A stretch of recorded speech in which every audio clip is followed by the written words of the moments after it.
Hello à tous, bonjour les amis, bienvenue sur votre chaîne de News Gaming. Ça me fait vraiment très plaisir de vous retrouver ici pour cet épisode 77 des News Gaming. J'espère que vous êtes confortablement installés. Allez, on perd pas plus de temps que ça, on commence tout de suite l'épisode gaming. Les amis, c'est parti.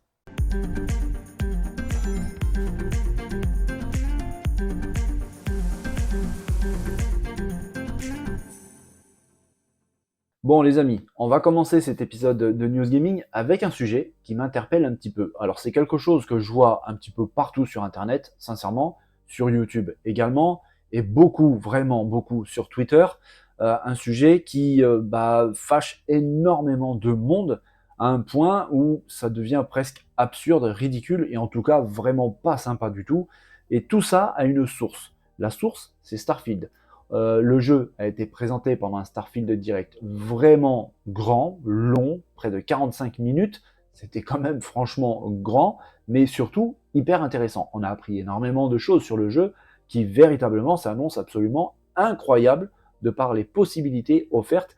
Je suis sincèrement admiratif vraiment du travail de Bethesda sur ce jeu, parce que arriver à un tel niveau de variété dans un titre, c'est vraiment incroyable, mais malheureusement, Bethesda a déclaré que le jeu ne tournerait pas en 4K 120, 60 FPS, mais clairement pas 120, mais plutôt en 4K 30 FPS. Et alors là, ils ont déclenché les enfers directement, ça c'est clair et net, et tout le monde leur est tombé dessus, avec en plus, parfois et même souvent, des messages vraiment pas sympas du tout.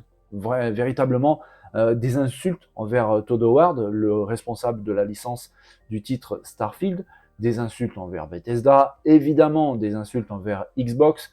Tout ça, ça peut un petit peu se comprendre, la déception, je veux parler de la déception, véritablement, mais de là à aller insulter ces gens-là, je trouve que c'est beaucoup. Il y en a beaucoup qui oublient une chose, c'est qu'il s'agit juste d'un jeu vidéo.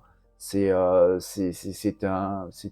univers vraiment qui peut exacerber énormément de monde, mais ça ne reste qu'un jeu vidéo. Il y a dans la vie des choses, il me semble, bien plus importantes que le fait qu'un jeu tourne en 30 ou 60 FPS. Et je vais donner réellement mon avis là-dessus. Il y a à la fin des responsables concernant ces affaires, parce qu'en fait, ça ne touche pas que Starfield. Alors, pour mettre les choses à plat, il faut bien comprendre une chose, c'est que Starfield, même s'il y a de l'action dedans, ce n'est pas un Call of Duty, ce n'est pas un Overwatch, c'est pas un Battlefield, ce n'est pas non plus un Forza Horizon ou un Gran Turismo. Ce n'est pas un jeu qui demande absolument à avoir une fréquence d'affichage la plus élevée possible. Vraiment pas du tout. Alors oui, je peux comprendre les personnes qui sont vraiment attachées aux 60 FPS. J'avoue que c'est vraiment très agréable. Ça, je le nie pas du tout, absolument pas du tout. Mais il faut mettre aussi en rapport avec le jeu dont on parle. Et là, on parle de Starfield. C'est un RPG Space Opera. Oui, de temps en temps, pardon, il y a de l'action, mais le rythme imposé par Starfield n'a absolument rien à voir avec un Overwatch, par exemple, avec un Call of Duty, avec un Gran Turismo, où là, ces jeux ont véritablement besoin d'une fréquence d'affichage la plus élevée possible. Et c'est là où je veux en venir, la plus élevée possible, en rapport avec ce que le matériel est capable de vous donner.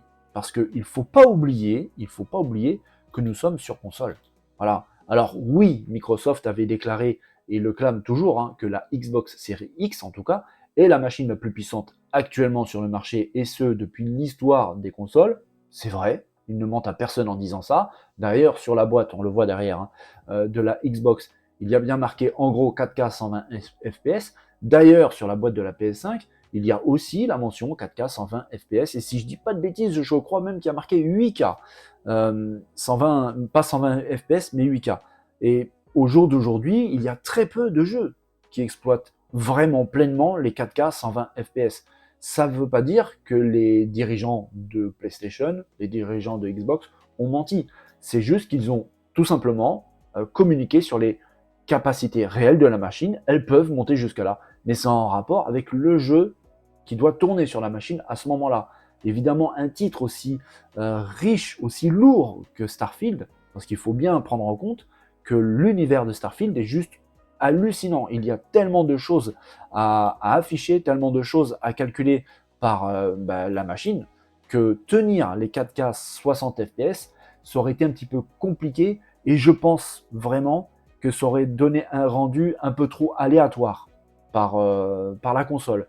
Ça ne veut pas dire qu'elle n'aurait pas été capable, mais je pense vraiment qu'il y aurait eu des artefacts, peut-être des baisses de FPS à pas mal d'endroits, dans les scènes un peu trop chargées, mais ça ne veut pas dire que le jeu est moche. Là, quand on voit ces images, sincèrement, celui qui me dit que le jeu est moche, j'aimerais bien qu'on m'explique pourquoi, là, il trouverait ça moche. Alors oui, ça ne tourne pas en 60 FPS, mais à mon sens, 30 FPS pour ce genre de jeu-là, attention, je répète, je ne parle pas d'un Forza, je ne parle pas d'un Call of Duty. Pour ce type de jeu, moi, perso, ça me choque pas tant que ça. Ça me donne pas, ça me vient pas à l'idée de prendre mon clavier et d'aller insulter sur Twitter les développeurs de Bethesda, traiter de menteurs Xbox, parce que non, Starfield, à mon sens, en 30 FPS, ça fait le job. Et puis en plus de ça, ça permet d'avoir une expérience stable, fluide, tout le long de l'aventure. Parce que si c'est pour avoir du 60 FPS et de dire oui, mon jeu tourne en 60 FPS et toi le tien en 30, mais en fait, quand on regarde les détails, la personne qui a du 60 FPS se retrouve avec des baisses de régime, des baisses de FPS assez régulièrement pendant le jeu, peut-être même que l'expérience utilisateur peut être impactée. Parce que justement, si la baisse de FPS tombe au moment où il en a vraiment besoin, je suis désolé, là franchement c'est beaucoup moins cool. Donc les équipes de Bethesda ont travaillé, ils ont fait énormément de tests. Je suis sûr d'ailleurs, sincèrement, je suis sûr que le jeu tourne très bien en 60 FPS. Mais vraiment, pour pouvoir donner une meilleure expérience utilisateur et un plaisir qui ne sera pas impacté par des choses négatives, ils ont préféré le bloquer à 30 FPS pour pouvoir donner à absolument tout le monde la même expérience, quelque chose d'agréable à jouer. C'est aussi simple que ça. Et c'est vrai que toutes ces paroles un peu exacerbées, un peu trop violentes, entre guillemets, contre Xbox, contre Bethesda, contre les développeurs, je trouve ça un poil exagéré, parce que franchement, j'en suis sûr et certain, les amis, si le jeu aurait eu en plus l'option pour pouvoir déclencher les 60 FPS ou les 30 FPS, ils auraient très bien pu mettre ça dans les options graphiques du jeu, ça je suis absolument d'accord, mais si c'est pour qu'il soit instable sur le 60 FPS, j'en vois pas trop l'intérêt. S'ils avaient mis le jeu en 60 FPS, les joueurs auraient quand même râlé en disant oui, ça va pas, ça rame. Alors là, Bethesda a pris la décision de sécuriser, entre guillemets, tout le jeu en le bloquant à 30 FPS, mais en permettant d'avoir quelque chose de stable, de régulier. Et en plus de ça, c'est pas les seuls à faire ça. Il y a par exemple sur Horizon, il y a eu aussi des choix à faire sur PS5.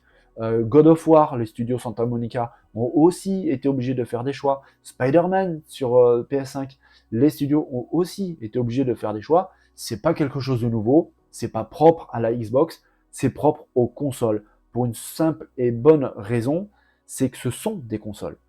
Tout simplement. Si on avait voulu avoir un Starfield ou un autre jeu en 4K 120 FPS, en 4K 60 FPS, sincèrement, la PS5 ou la Xbox aurait coûté un poil plus cher. Pour pouvoir avoir ce genre de niveau de performance, il faut jouer sur PC. Ceux qui veulent du 4K 60 FPS, ils peuvent aller sur PC. Sauf que le tarif n'est pas le même.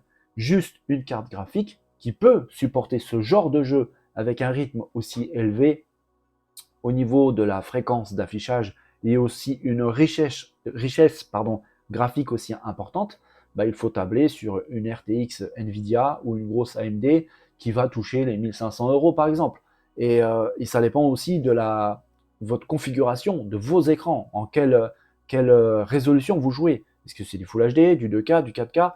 Mais c'est vrai que si on veut quelque chose d'ultime, malheureusement, il faut se diriger dans le monde du PC, parce que les consoles, même si elles sont ultra puissantes comme la PS5, comme la Xbox Series X, elles ont leurs limitations. Ce ne sont que des consoles. Les constructeurs, au moment de la conception des machines, ont été bien obligés de faire des concessions quelque part pour pouvoir proposer un prix entre guillemets décent. Et quand je dis entre guillemets, c'est réellement ça, parce qu'il ne faut pas oublier une console à 500-600 €, ça pique quand même un petit peu, sans compter après le prix des jeux et tout ça. Mais pour pouvoir arriver à un prix entre guillemets aussi bas, Ben oui, il faut faire des concessions. Et une machine, même aussi puissante qu'une Xbox Series X, même aussi puissante qu'une PS5, ben elles ont des limitations avec leur SSD, avec leur mémoire ultra rapide, avec leur processeur ultra puissant. Ça reste une console. Un PC d'aujourd'hui, bien équipé, est bien plus puissant qu'une PS5. Et forcément, on peut aller plus loin dans la résolution, on peut aller plus loin dans la fréquence d'affichage. Et je trouve ça dommage que certaines personnes oublient en fait ce paramètre, qui ne sont que sur console. Oui, ça coûte cher. Oui, elles sont données comme les machines les plus puissantes de leur génération, ce qui est exact, mais ça ne reste que des consoles. Et c'est là où je veux en venir, parce qu'en fait, le vrai problème ne vient pas des joueurs. Je peux très bien comprendre vraiment leur déception, il n'y a aucun problème avec ça, mais le vrai problème, en fait, ça vient des constructeurs eux-mêmes, de Sony, de Microsoft, parce que à la base, c'est eux qui ont communiqué sur la puissance démesurée de leur machine. Ils ont marqué, je le rappelle, hein, sur leur boîte de leur machine, 4K 120 fps, 8K, tous ces détails qui ont hypé tout le monde. Quand les machines sont sorties, ça a été l'argument marketing premier, c'était la puissance démesurée de ces machines qui allait permettre une débauche graphique, visuelle incroyable, une fréquence d'affichage incroyable. Alors oui, si on les compare aux anciennes générations, évidemment, hein, le gap graphique et générationnel est plutôt franchement intéressant. Et oui, on en prend plein les yeux, ça c'est clair et net. Maintenant, avoir hypé autant les gens, parce que si je dis pas de bêtises, au moment du lancement de la Xbox Series X et S, le community manager de Xbox avait déclaré sur Twitter que à partir de maintenant, la base, la norme, ben, ça serait du 4K 60 fps et qu'en plus de ça, la machine tellement puissante, elle peut éventuellement aller jusqu'aux 120 fps. Ça, ce sont les paroles des dirigeants de Xbox. On parle du community manager. Il est là pour donner un petit peu les news de la marque. Et déclarer des choses comme ça, ben, ça peut être une lame à double tranchant, tout simplement. Parce que, ok, ça hype les gens, et c'est vrai que moi, le premier, j'étais hypé. Waouh, une console qui montre à 4K 60 fps, voire 120, c'est absolument génial. Et c'est vrai qu'on a eu d'excellents titres. Forza Horizon 5, par exemple, est juste incroyable, mais ça reste un jeu de voiture. Quand on voit un jeu comme Starfield, qui est bien plus gourmand dans sa conception, un titre qui va être complètement fou, ben on arrive aux limites de la console. C'est aussi simple que ça. Et donc je pense, moi, sincèrement, ben, que les dirigeants se sont un petit peu trop enflammés sur les possibilités de leur machine. Tout ça, c'est des arguments marketing. C'est fait pour faire monter la hype sur les fans, sur les joueurs, et puis attirer aussi les joueurs de leur côté, pour les faire partir de leur constructeur fétiche, par exemple Xbox qui fait monter la hype pour dévier un petit peu les fans de Sony. Le contraire, c'était pareil aussi. Mais donc je pense, franchement, à mon avis, que la grosse erreur vient de là. Alors, je ne vais pas incriminer les constructeurs non plus, j'ai pas envie de leur taper dessus, parce que bah, c'est comme ça, c'est le marketing, c'est le marché, c'est le business. Il faut vendre son produit. Ça ne veut pas dire que les machines sont faibles ou sont de mauvaise qualité, pas bien conçues. C'est juste que malheureusement, dans l'histoire d'une vie d'une console, les jeux évoluent, les idées des développeurs évoluent. On retrouve des jeux bah, qu'on n'avait peut-être pas pensé au tout début, et avec des possibilités incroyables, des choses qu'on ne pouvait pas faire avant. Et on se retrouve bah, des fois avec des choses un peu trop lourdes pour la machine actuelle. Ça ne veut pas dire que le jeu est pourri, loin de là, parce qu'on parle de Starfield quand même, et apparemment, et d'après ce que je sais, le jeu va vraiment être vraiment très bon. Alors oui, il y a des choses qui sont un peu moins bonnes par rapport à d'autres titres. Par exemple, le visage, qui paraît pas très beau. Faut pas oublier qu'on peut entièrement customiser le visage au moment de la création de son personnage. Et je pense que vous êtes d'accord avec moi, généralement dans les jeux qui ont cette possibilité, souvent ce sont les RPG, les visages sont pas super bien faits, que quand un personnage est fait d'office, entièrement précalculé, c'est fait par les développeurs, et là, le moindre détail est peaufiné, j'ai envie de dire. Là, non, il y aura des détails, bah, tiens, en plus, on tombe dessus pile poil au moment où j'en parle, mais c'est comme ça. Les jeux qui sont comme ça, oui, le détail graphique des visages, c'est un peu moins léché, j'ai envie de dire, que quand on n'a pas cette possibilité de personnalisation. C'est comme ça. Ça ne veut pas dire que le jeu est moche.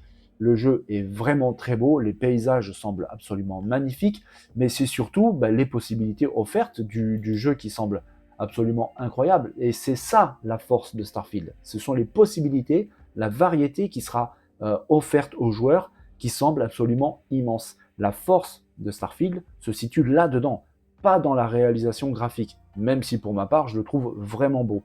Et le problème, comme je disais, pour cette espèce de pseudo-polémique, vient surtout des constructeurs et non pas des joueurs. Les joueurs, on peut les comprendre, même si toute cette violence, je trouve ça un poil exagéré, mais quand même, on peut comprendre leur déception, parce que quand on parle d'une console la plus puissante, ou même Xbox, Sony avec la PS5, qui clame haut et fort que leurs jeux sont les meilleurs, sont les plus beaux, avec une fréquence d'affichage absolument incroyable, et puis dans les faits, finalement, on n'y est pas, évidemment, la déception est là, et après, il y a tout le reste un petit peu qui peut être exagéré. C'est comme ça, malheureusement, que ça se passe aujourd'hui sur Internet. Mais voilà. Cette news me ramène à une autre, qui concerne encore un jeu Xbox, et c'est Forza Motorsport. Forza Motorsport qui a été aussi présenté avec une belle vidéo sur le Xbox Showcase. Il a été en plus avec un bon moment de gameplay un peu plus appuyé, présenté pendant le Xbox Showcase Extended, avec des choses très intéressantes. Et malheureusement, une petite déception aussi, qui vient tout juste de pointer le bout de son nez, c'est que le jeu, normalement, à l'initial, les développeurs avaient parlé qu'il aurait droit au ray tracing en temps réel, que le jeu tournerait en 4K 60 fps. Alors, pour ça, normalement, c'est maintenu. Le jeu tournera bel et bien en 4K 60 fps. Par contre, il va falloir faire une petite croix, mais petite, sur le ray tracing. Mais c'est surtout le ray tracing global illumination. C'est en gros le ray tracing qui englobe absolument tout le jeu, que ce soit les voitures, le circuit, l'environnement, l'atmosphère, le ciel, bref, tout serait traité par le ray tracing. Et normalement, on n'aurait pas droit à ça dans ce Forza Motorsport, mais plutôt sur le ray tracing du circuit. Alors, est-ce que le développeur inclut aussi les voitures qui sont sur le circuit? Est-ce que les voitures aussi auront droit au ray tracing? Ou est-ce que c'est vraiment que le circuit, donc le bitume, l'environnement très proche du circuit? Ça, je ne sais pas. Mais ça fait grincer aussi un petit peu des dents, tout simplement parce que en janvier dernier, il y a eu le développeur direct de Xbox. Et à cette époque-là, il y a eu des questions qui ont été posées par des journalistes qui ont posé la question: Forza Motorsport sur Xbox X et S intègre-t-il le ray tracing? Et la réponse a été: Forza Motorsport propose le ray tracing en temps réel sur la piste. Et ils ont parlé du Global Illumination, comme quoi il y avait le Global Illumination aussi. Malheureusement, aujourd'hui, ce n'est plus trop le cas. Le Global Illumination n'est plus d'actualité. D'ailleurs, cet article a été un petit peu modifié pour effacer les passages où il parlait de Global Illumination, pour pouvoir faire passer un petit peu la pilule. Alors, je ne sais pas, je le répète, si ce ray tracing exclusif au circuit s'applique vraiment seulement au circuit, ou est-ce qu'il impacte aussi les voitures qui, elles, sont sur le circuit. Quand on voit ces images, je trouve ça plutôt très beau, avec des beaux reflets et des effets de lumière sur la carrosserie. Est-ce que ça englobe le ray tracing? Franchement, je ne sais pas, mais cette fois-ci, le problème pour Forza, c'est exactement le même. C'est exactement la même chose. Les développeurs s'enflamment un petit peu au début, ils promettent des choses parce qu'ils voient les possibilités de la console qui sont franchement pas dégueulasses, vraiment, avec plein d'idées. Les développeurs, souvent, c'est des geeks, ils ont des idées qui fusent de partout dans la tête. On veut faire ça, on veut faire ça, on veut faire ça. Malheureusement, après, pendant le développement, ils se retrouvent face à des vrais défis. Parce que même si la machine est très puissante, ça ne reste qu'une console. Et il n'y a pas de possibilité d'évoluer le matériel de la machine. Et c'est là qui est le problème. Il faut faire avec des limitations, des fois petites, des fois grandes. Là, le ray tracing n'est pas disponible dans sa globalité sur le jeu Forza Motorsport. Est-ce que là aussi c'est un problème? Franchement, pour ma part, non. Vraiment. Quand je vois comment je me suis éclaté sur Forza Horizon 5, c'était absolument dingue. Quand je vois la qualité de GTA sur PS5, que c'est absolument dingue, il n'y a pas non plus de ray tracing sur les voitures, oui, s'il n'y a pas vraiment de ray tracing en global illumination partout sur l'environnement complet du jeu, sincèrement, est-ce que c'est grave? À mon sens, pas du tout, parce que quand je joue à un jeu, je joue. Je suis pas en train d'analyser ce que je suis en train de faire, parce que sinon le plaisir disparaît. Donc les amis, vraiment, amusez-vous, profitez de vos machines, que ce soit Xbox, PS5, Nintendo Switch. La puissance, en fait, c'est vraiment relatif. Le bonheur et le plaisir qu'on en ressort, c'est ça en fait le plus important. Qu'il y ait du ray tracing, du 200 000 FPS, voilà. Tant que le jeu est jouable, beau, qu'on sort avec un ressenti vraiment positif, qu'on se dit waouh, je me suis éclaté sur Horizon, sur God of War, sur Hi-Fi Rush, voilà, en fait, c'est ça le plus important. On voit des jeux indés que le ray tracing n'est pas du tout dans la même galaxie, pourtant on kiffe, on s'éclate. Alors oui, c'est un grand problème des constructeurs qui parlent bien souvent un peu trop vite, c'est comme ça. Malheureusement, j'ai envie de dire, ça fait partie du business, on n'y peut rien. Mais c'est à nous de faire attention aussi, de pas trop s'enflammer. Je parle pour moi en premier. Et puis la vie continue, hein. Il n'y a personne qui est mort. Et franchement, dans la vie, il y a des problèmes bien plus importants qu'un jeu qui tourne en 30 FPS ou 60 FPS, surtout quand celui-ci s'annonce vraiment très très bon. On va commencer un sujet qui, d'ailleurs, comme le tout premier qu'on vient juste de traiter, n'engage que moi, ce n'est que mon opinion très personnelle, mon avis avec mes ressentis et évidemment ma conclusion qui, je pense, peut être vraiment différente de la vôtre ou alors semblable. Dites-moi d'ailleurs dans la zone de commentaires si par exemple vous êtes d'accord avec mon ressenti dans ce qu'on vient de parler et aussi de ce qu'on va traiter dès tout de suite. Et là, on va parler de la réalité virtuelle. Alors, vous l'avez remarqué sur la chaîne, on n'aborde pas vraiment souvent la réalité virtuelle, et pour cause, l'actu de la VR est plutôt, on va dire, calme, légère. Et puis, malheureusement, quand quelque chose se présente, généralement, c'est pas très foufou. Mais n'empêche, il y a quelques jours, il y a eu le showcase, l'Upload VR Showcase, et comme son nom l'indique, c'était l'événement dédié à la réalité virtuelle. Donc, je me devais de réagir dessus. C'était un petit peu dans les plans, et puis en plus de ça, ça répond à une question d'un abonné qui m'avait demandé dans la zone de commentaires ce que j'en pensais. Yann, si tu es là, salut à toi. Eh bien, la réalité virtuelle, déjà, c'est quelque chose qui m'interpelle beaucoup, qui m'intéresse beaucoup. Alors, je ne suis pas équipé VR pour pouvoir donner un réel avis avec un vrai ressenti, mais n'empêche que c'est quelque chose qui m'intéresse énormément parce que j'imagine vraiment une immersion encore plus impressionnante dans n'importe quel jeu et à mon avis, bien plus que ce que n'importe quel jeu classique pourrait donner. J'aimerais vraiment pouvoir l'essayer. Je n'ai pas de PSVR 2 par exemple de Sony, et de toute façon je n'ai pas non plus la PS5, donc comme ça au moins le problème il est réglé. Mais c'est vrai que c'est quelque chose, en tout cas, qui me passionne assez fortement. On verra ça un jour. Mais c'est vrai que ce showcase qui a eu lieu, je l'ai suivi du coin de l'œil, je ne vous le cache pas. Quoi en penser, quoi en dire, c'est très très mitigé, mais vraiment très mitigé, parce que à part de rares cas, à part de rares titres, par exemple celui-ci qui s'appelle Crossfire, on en a parlé déjà quelques fois sur la chaîne, vous le connaissez certainement, qui me semble plutôt impressionnant, vraiment, celui-là il me plaît beaucoup, c'est rythmé, il y a de l'action, ça bouge bien, graphiquement il s'en sort quand même pas mal du tout, je trouve plutôt beau. Les mouvements de caméra me font vraiment plaisir à voir. Ce jeu semble réellement fun, à mon avis. On doit bien pouvoir s'éclater sur ce titre. Mais à part celui-là, sincèrement, la VR, j'ai plus souvent l'impression de voir des jeux de ce style qui ressemblent plus à des expériences plutôt qu'à autre chose, des expériences vidéoludiques où oui, on peut s'amuser un petit peu, mais ça m'a pas l'air foufou, sincèrement. J'ai un petit peu peur pour la VR, je vous le cache pas, c'est assez pauvre. Je sais pas réellement quoi en penser, mais pendant ce showcase qui a duré quand même pas mal de temps avec beaucoup de titres présentés, hein, plus d'une quarantaine, on n'a pas vu des trucs fous, hein. Sincèrement. Je sais pas si certains d'entre vous étaient devant leurs écrans pendant ce upload VR showcase, mais moi, pour ma part, ça m'a pas vraiment hypé, hein. Je vous l'ai dit, hein, il y a Crossfire, il y a quelques titres qui sortent un petit peu du lot. Celui-ci qui a vraiment un gros succès, hein, sur PC notamment, c'est Power Wash. Bah, il revient en VR. Oui, c'est fun, c'est rigolo, mais c'est pareil, ça reste plus une expérience qu'autre chose. Personnellement, je ne me vois pas jouer à ça des heures et des heures, et puis surtout investir dans du matériel VR pour, pour laver des voitures, des maisons, bah non quoi en fait. C'est pas ça que j'attends d'un tel matériel qui hype énormément et qui donne envie de faire beaucoup plus.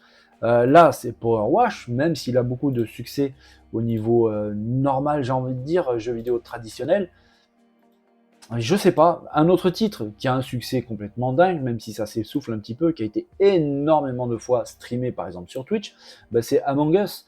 Là pareil, il revient en VR. Alors oui, ça semble rigolo, ça semble fun, mais j'ai plus l'impression, encore une fois, de voir plus une expérience qu'autre chose. Là, par contre, je me prends un peu de recul en pensant quand même les possibilités vraiment drôles avec ce jeu en streamant, par exemple sur Twitch. Là, à mon avis, il y a quelque chose à faire d'assez drôle. Peut-être aussi Power Wash, mais n'empêche, c'est pas un jeu techniquement, franchement, c'est pas impressionnant, ça casse pas trois pattes à un canard. Ça reste une expérience vidéoludique comme les autres, et c'est en ça que je vois un peu la VR qui a du mal à décoller clairement. Un autre titre qui est plus action, ce jeu s'appelle Gambit. C'est un jeu un petit peu comme le titre Payday où vous êtes en train de prendre le rôle de malfrat, de voleur, et il faut arriver à ses fins avec plusieurs actions différentes. Le jeu semble plutôt pas mal, mais quand je vois les graphismes, j'ai plus l'impression d'être sur une PS2. Euh, j'ai un peu de mal. Franchement, j'ai vraiment un peu de mal. Je vois pas vraiment comment est-ce que la VR peut vraiment intéresser beaucoup plus de monde qu'à l'heure actuelle, avec des titres aussi limités techniquement. Pour l'instant, ce n'est que mon avis, les amis, sincèrement, peut-être qu'il sera très différent du vôtre, mais pour l'instant, je vois pas un développement fou de la VR à cause de ça, à cause de ce genre de titre qui, même si dans le concept c'est plutôt intéressant, ça semble vraiment pas mal, mais j'ai un petit peu peur parce que techniquement, c'est pas top. Certains sortent un petit peu du lot, on l'a vu avec Crossfire, qui sortira sur PSVR 2, mais il n'y en a pas tant que ça, c'est un peu dommage. Celui-ci, Hubris, qui semble plutôt joli, franchement, là, ça m'a vraiment plu ce que j'ai vu. Je me suis dit, tiens, pour de la VR, celui-là, c'est vraiment pas dégueulasse. Les environnements sont plutôt jolis, les textures semblent très propres. Ça reste de la VR, donc et forcément, si on le met face à un autre jeu, on va dire entre guillemets traditionnel, on voit tout de suite une délimitation. Mais n'empêche que celui-là sort un petit peu plus du lot. Il me parle un peu plus, il me fait plus penser à ce que j'appelle un jeu vidéo. Vraiment. Là, ça me fait penser à un jeu vidéo, alors que les Among Us, Power Wash, bon ben voilà quoi. Un autre titre qui semble plutôt pas mal, là c'est un jeu de survie.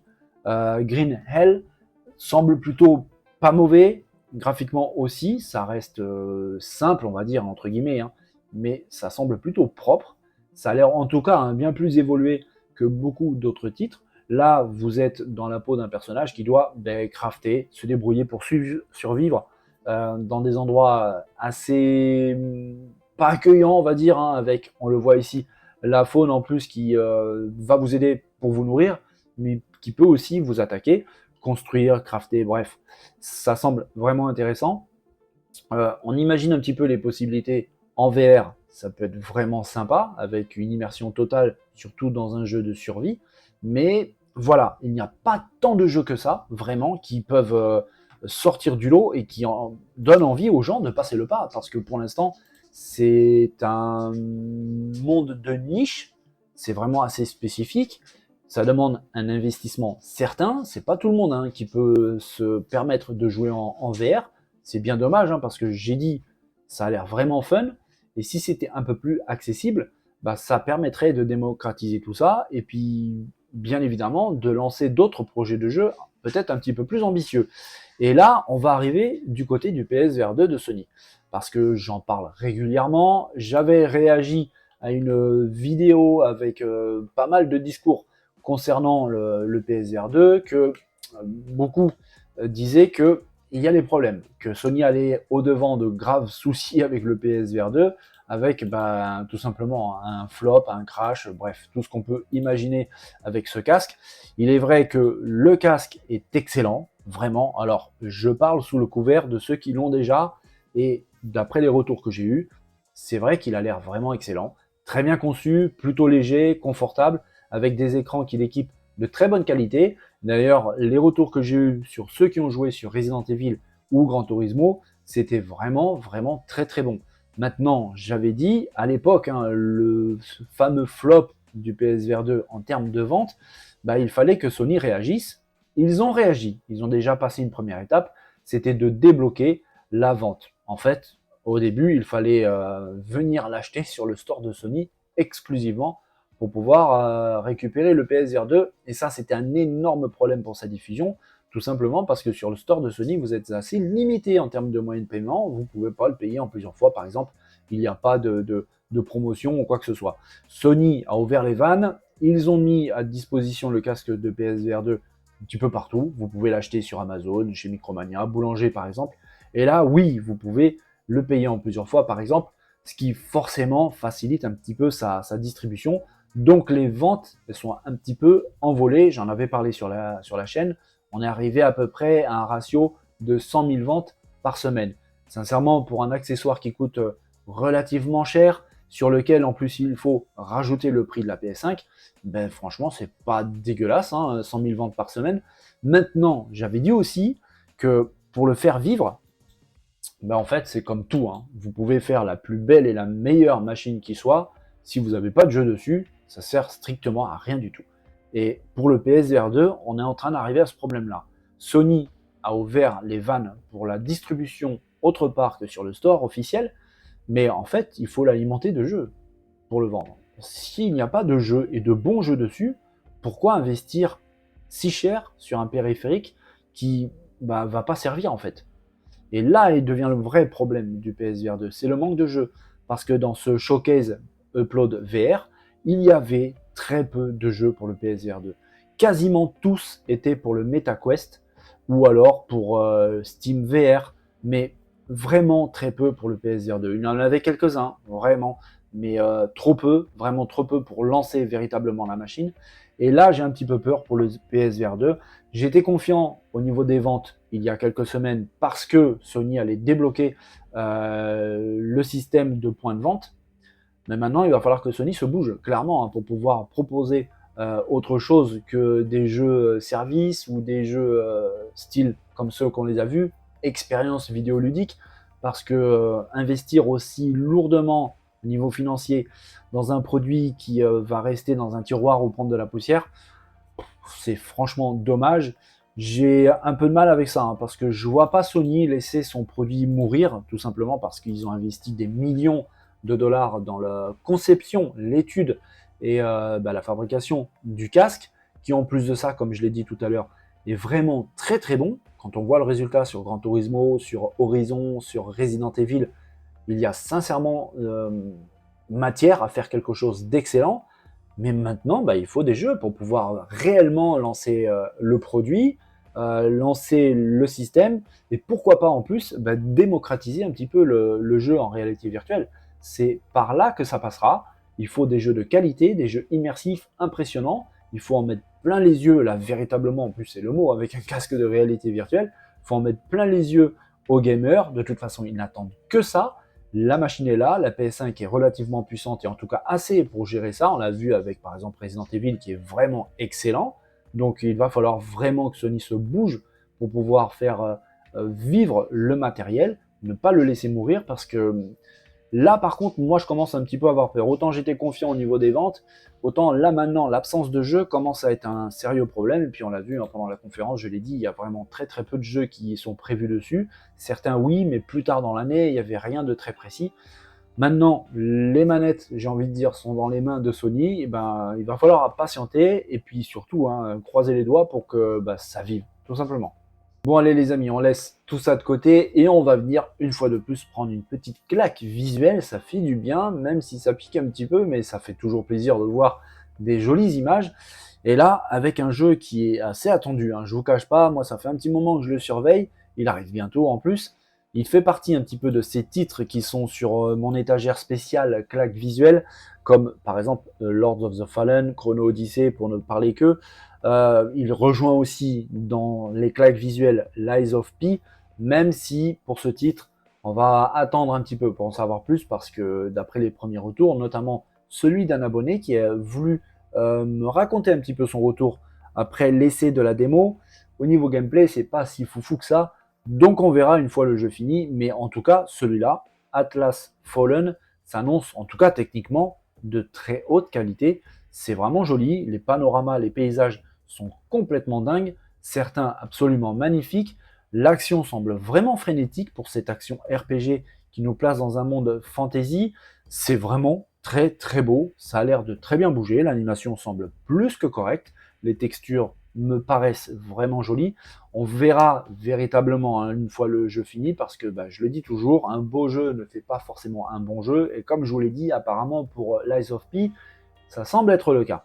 Donc j'espère qu'on ne sera pas déçu ni pour l'un et ni pour celui-là, parce que véritablement, quand je vois les images, ça donne furieusement envie.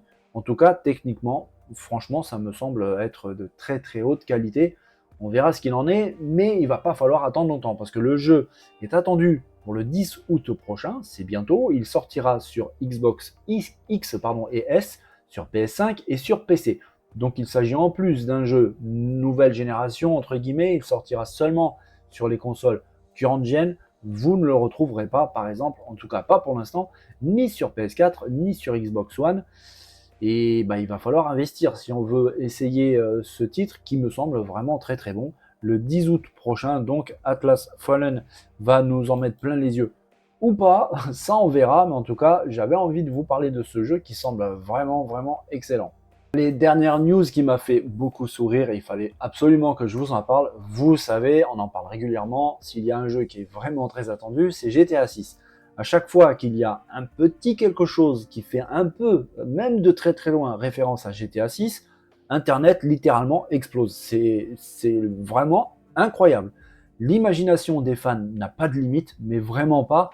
Il y a eu par exemple la vente, la mise à disposition dans GTA Online d'un t-shirt, un t-shirt avec un imprimé dessus, avec un imprimé d'OVNI. Ça arrive, c'est comme ça, avec des inscriptions. On voit ici le fameux t-shirt dans le GTA Online, avec au centre donc de cet imprimé une tête d'OVNI et autour de cet imprimé qui ressemble à un losange, on voit une suite de chiffres. Alors on la voit pas très très bien sur la capture d'écran, mais il y a une grande suite de chiffres. Cette suite de chiffres, apparemment, elle fait référence à des lettres, elle correspond à des lettres. Alors évidemment, les fans très curieux et franchement très impatients d'avoir arrivé GTA 6 ont rentré cette suite de chiffres dans un logiciel qui décode ce genre de code et ils en sont arrivés à ça. On voit ici en plein milieu, là où j'ai le curseur, on voit la suite de chiffres et à gauche, le code qui a été décrypté en anglais One day will reveal all, qui veut dire en bon français un jour tout sera révélé. Forcément, avec une phrase pareille, mais Internet c'est juste enflammé, Twitter est parti en flamme, cramé, les gens ont pété un boulon. Qui sera tout révélé? GTA 6, évidemment les questions refusées. En plus de ça, Rockstar a supprimé le t-shirt du GTA Online quelques heures après, ce qui a rajouté de l'huile sur le feu. Est-ce que c'était pour teaser réellement quelque chose sur GTA 6 ou pas du tout? Est-ce que cette phrase, un jour tout sera révélé, ne faisait juste référence à l'OVNI imprimé sur le t-shirt, comme on peut en voir un petit peu partout, dans les magasins de souvenirs par exemple?